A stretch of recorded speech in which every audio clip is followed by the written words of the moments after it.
muri yeZimbabwe. Aiwa, tazoona kuti G40 vaSaviour Kasukuwere vanopindira, vanokomenda panhau yekuputsirwa kwevanhu dzimba munyika yeZimbabwe. Vanokomenda panhau yevanhu vakavakira dzimba dzavo panzvimbo zvisiri pamutemo muri yeZimbabwe. Aiwa, zvanyatsa kudhura attention yevanhu. Vanhu vananyatsa kunzwa kuti vari kumboti kudii vaSaviour Kasukuwere. Saka muendera mberi nenyaya iyi ndokukurudzirai wasubscribe, wolike, woturn on the bell icon kuti wambochera maupdates andokupa pano paZim News Live. Notoanonyanyora vachiti the concern we have is the current alarming destruction of homes and livelihoods across the country. The country's economic situation is already difficult for the majority of our people. People are barely able to have 3 meals a day, and to make matters worse, homes are now being destroyed. This is a serious cause of concern. We need order. After burning and destroying the homes, sheltering children, how are they supposed to survive? Where are they expected to go?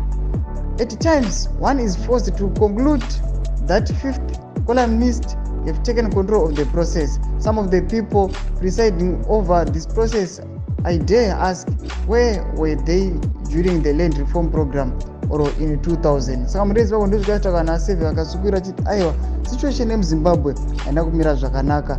Vanhu vari kutambura, havasi kwanisa kuisa food on the table, but on top of that vanhu vobva vadestroyerwa dzimba muri yeZimbabwe. Ndokonzeni inoitaura vaSaviour Kasukuwere vachiti aiwa zvinofanira kumira. Saka muri yeZimbabwe chimboevaluatai mbotodza mafungiro enyu. Munoti kudii pamusoro pemashoko anouya vachidhilivha kune mwana kana chizvarwa chemuZimbabwe?